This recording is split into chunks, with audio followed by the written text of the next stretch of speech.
Hey, it's Tamie M of TamieMCoaching.com, empowerment life coach and creator of the Freedom Class. And what I want to talk to you about today are phrases to use to disarm a narcissist and win.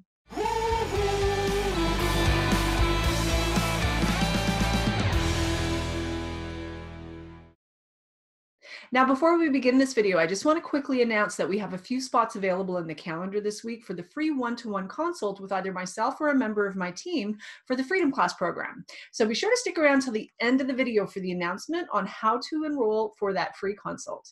Now, with that, let's get started.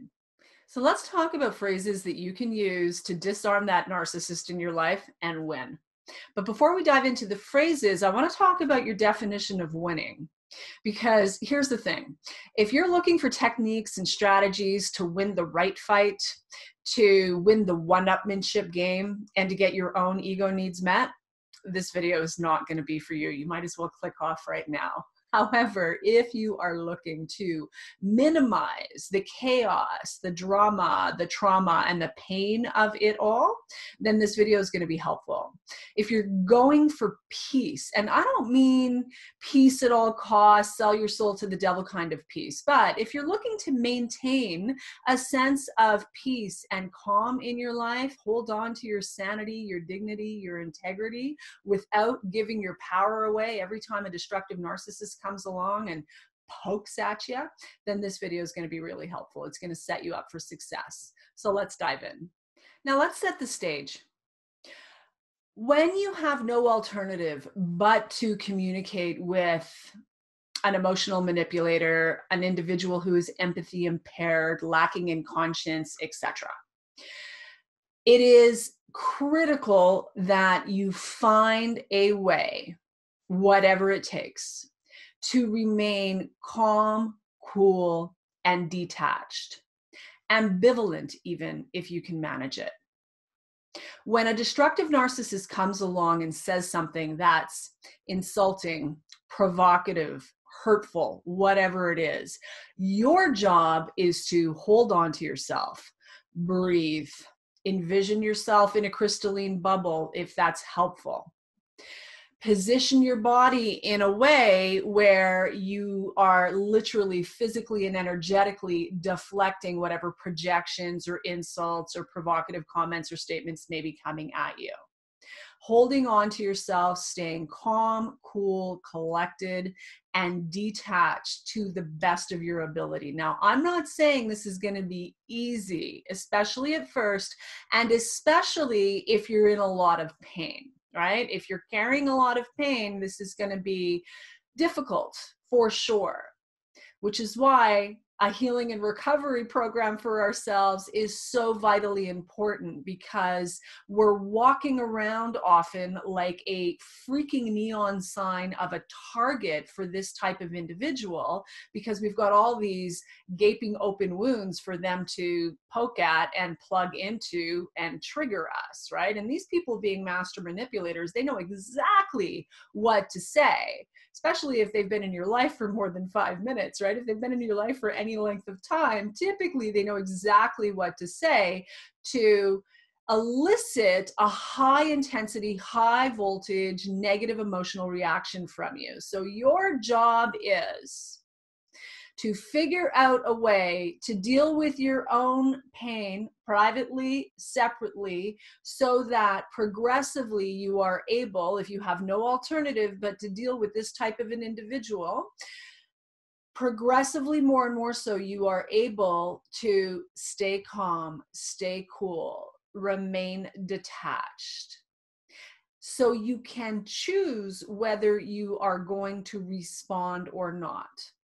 So from that place of non-reactivity, when a destructive narcissist comes along and makes an insulting, a manipulative, a deceptive, a provocative, a triggering statement, comment, or asks an inappropriate question, whatever it is, right? They come along and they're looking for a reaction from you. That's what they want, right? They're looking for a hit, a fix, right? They're looking for a target to plug into, to be their source of narcissistic supply. And quite possibly up to this point, that's exactly what you've been for this individual hypothetically, right? So from that place of non-reactivity, even if you've been reactive to this point, it's a brand new day. They come along and they say something. And silence. That's simple. We're not being passive aggressive. We're not being sarcastic.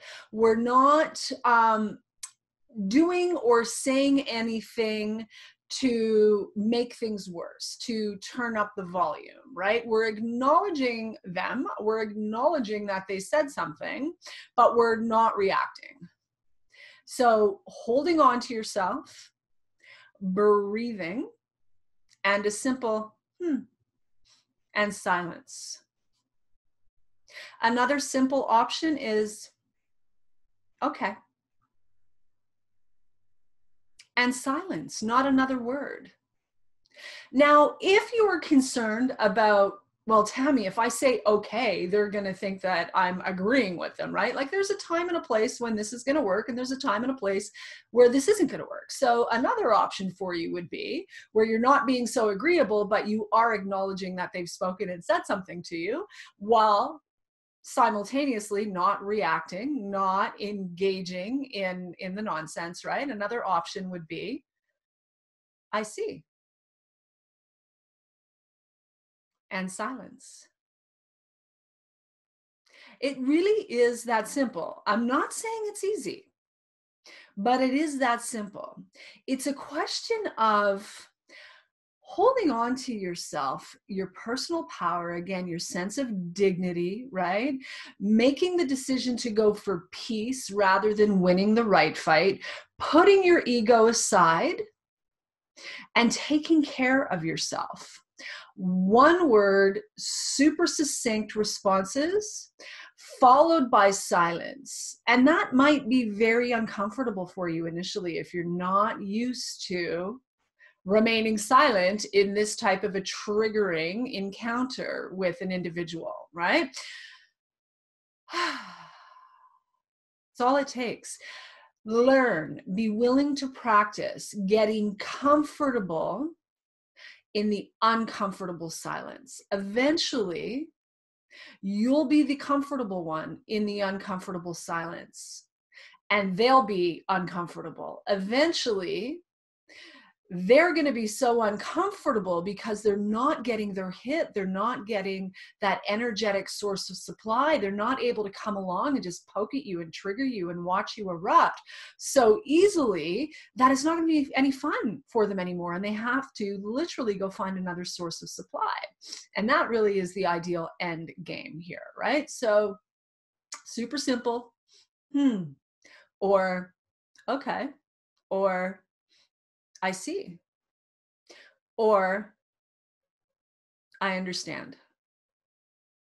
Again, no sarcasm, no defending yourself, no explaining yourself. Super short, super succinct, super clear, followed by silence. While you practice holding on to yourself, practice breathing into your body, practice remaining peaceful and calm, practice hanging on to your dignity, practice not giving your power away, because that's exactly what they want, right? These folks are fundamentally at their foundation, at their core, so disempowered that they have to go through life working real hard to disempower others.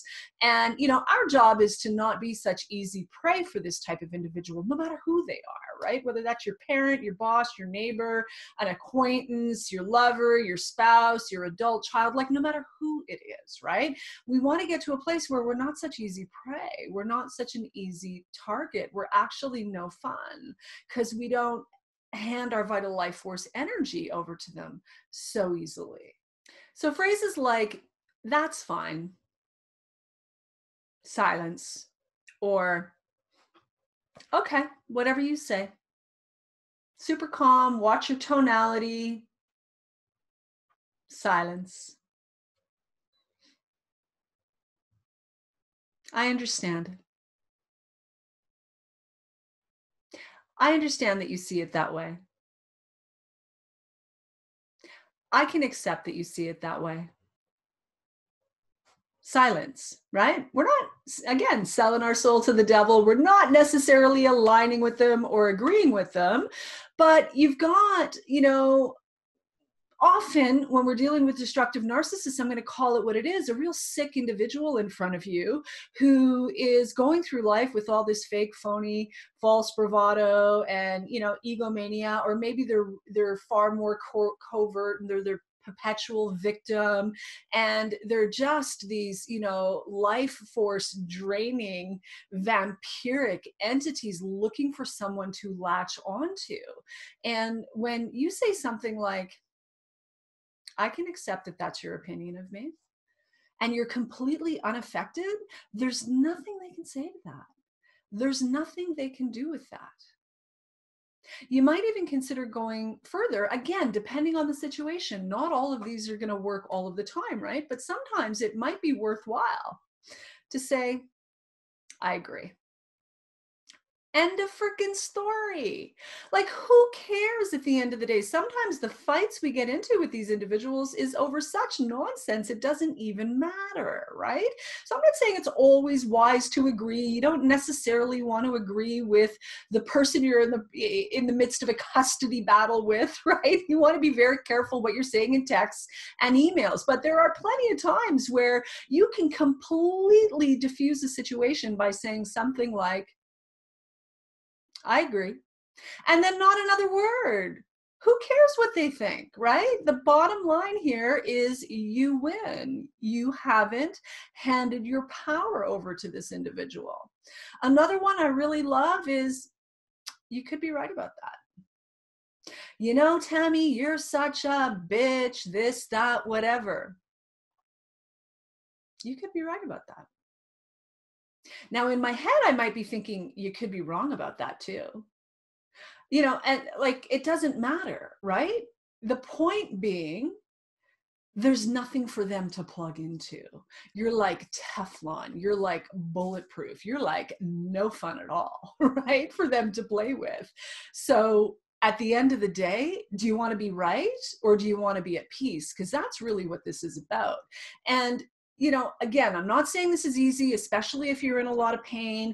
Many of you are going to be in really complicated, tricky situations with, trying to extricate yourself from a marriage to a high spectrum destructive narcissist. I read in a forum the other day, a woman who was, my heart went out to her, just attempting to divorce a high spectrum, covert, destructive narcissist who also happens to be an attorney. Like, wowza. She's got some major soul lesson boot camp type stuff that she's got to, grow through and go through to get the hell out of that, right? So I get that sometimes the situations are very serious and severe, and this is not to minimize any of that. But the reality is, if you have practice using these super simple, super short, often one word, real succinct responses to, an emotional manipulator's nonsense, and you've got some practice and ability to do that, and then sit in what initially will be the uncomfortable silence, but you'll get progressively more and more comfortable with that. If you've got some practice using that, they become real superpower type tools that you've got at your disposal. And when it is appropriate and in your best interest, you'll be able to pull them out at will and walk away calm, cool, collected, intact, without having gotten sucked into the toxic chaos and drama of it all, because that's what they really want, right? They want to trigger you,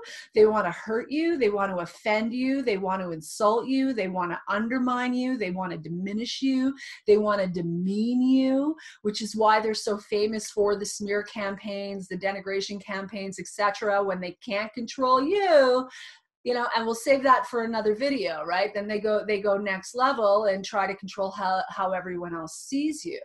The point of this video is to give you some real simple tools and strategies to just hold on to yourself and hold on to your power, so that you're not playing into their silly little games and, finding yourself completely depleted, and often for no good reason. Like there's absolutely no good that comes out of it.